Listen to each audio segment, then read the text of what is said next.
iluminar a política, iluminar as artes humanas, humanizar, se lançaram à luta. Na França, em 1789, levantaram então a bandeira e lograram colocar para o ser humano os direitos iguais. Mas a luta contra também foi grande. E eles então levantaram a espada e entraram em contradição, porque se fala de liberdade, de igualdade, de fraternidade. Isso não pode ser imposto pela violência. Mas eles fizeram. E entraram pela época do terror e se dizimaram, se mataram. E antes que a França caísse, levantou-se então um militar, Napoleão Bonaparte, para segurar as estruturas da França. Ele veio como missionário. Era preciso reparar a França, que era o berço culto da Europa e, portanto, da humanidade.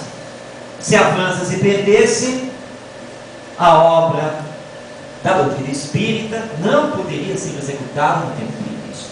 E ele veio. E ergueu a França e consumou o Código Civil e olhou para a Europa e disse: agora precisamos entregar isso aos outros povos. E quem não quiser aceitar, eu passo a espada. Passou. E se perdeu nisso. Não era para fazer isso. E conturbou tudo. Mas os espíritos superiores, sempre à frente, já estavam fazendo reencarnar os missionários que trariam a mensagem da imortalidade da alma. Porque um missionário nunca vem sozinho. É sempre uma equipe de trabalho. Então, em 1804, quando Napoleão Bonaparte se consagrou imperador da República Francesa, uma grande contradição, porque se é império não pode, se é uma república, não pode ter um rei, nascia Allan Kardec, o nosso professor, Denizar Rival. Mesmo ano, enquanto um se deixou levar pelo orgulho, pelo poder, nem o outro. E junto dele, Leon Denis, Camille Flammarion, Alexandre Delane, Gabriel Delane, Victor Hugo, Émile Zola, todos eles vieram reencarnar, fazendo um conjunto dos missionários que iriam estabelecer uma nova ordem de ideias.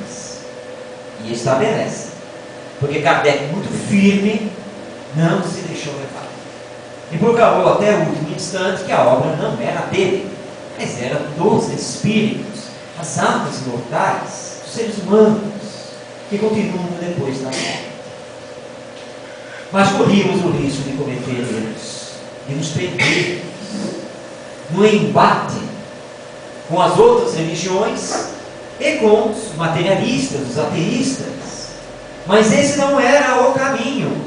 Se o Espiritismo partisse para isso, se o movimento espírita canalizasse esforços para isso, a obra ficaria prejudicada. E então ele recebe a mensagem: pedindo, espíritas, amai-vos, eis o primeiro mandamento. Porque é uma frase que resume todo o ensino de Cristo. Faça ao próximo aquilo que você queira que o próximo lhe faça. Essa é a regra de ouro. É todo o sentimento. Mas você só vai conseguir aplicar isso se amar.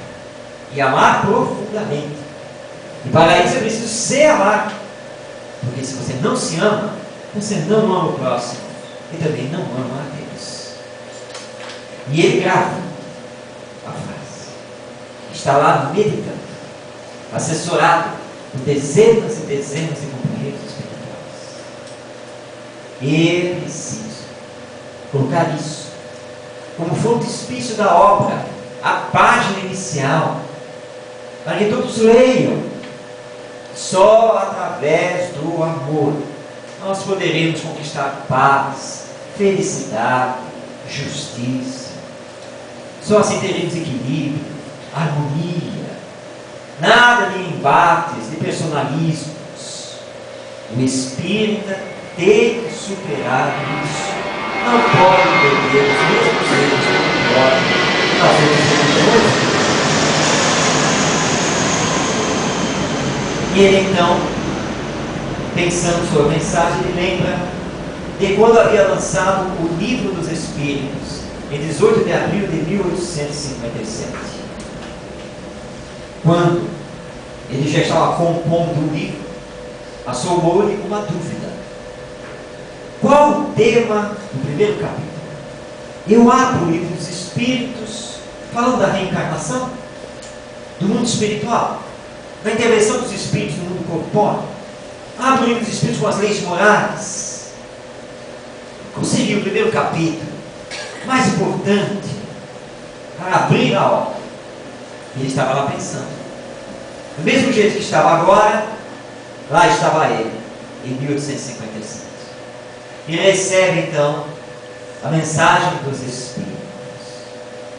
Os homens precisam de Deus. Os homens são necessitados do amor.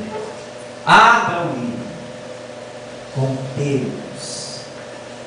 Então ele sanciona. Capítulo 1 do Livro dos Espíritos.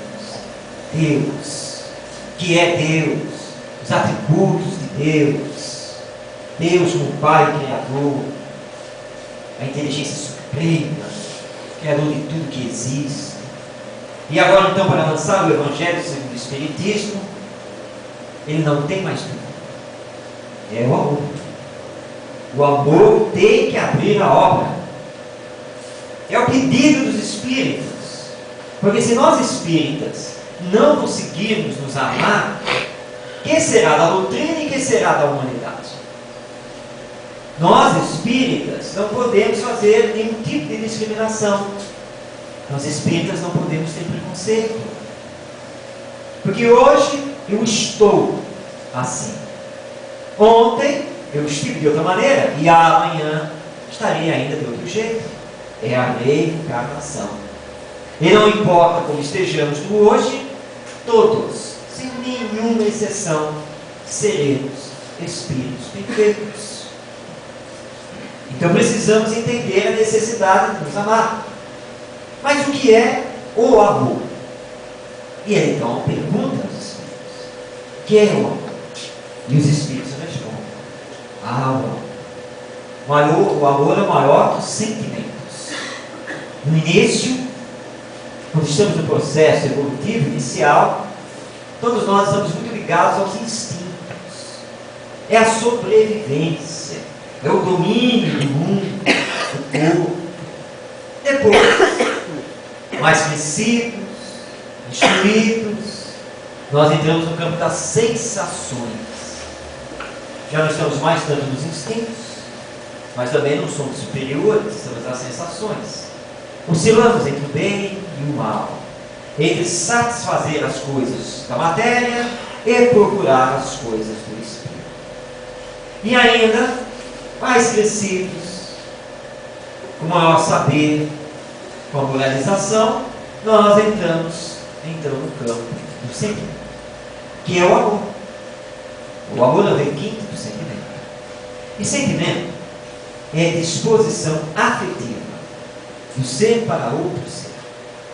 Estar disposto a desculpar, perdoar, caminhar junto, construir com a disposição afetiva, compreender, tolerar. E aí vem a outra mensagem. Você quer saber qual é o seu grau evolutivo? É a medida do amor. Quanto mais amor você tem, mais perto de Deus você estará. Quanto menos amor você tem, mais perto dos instintos da criação você está. O amor é a medida, sempre o amor.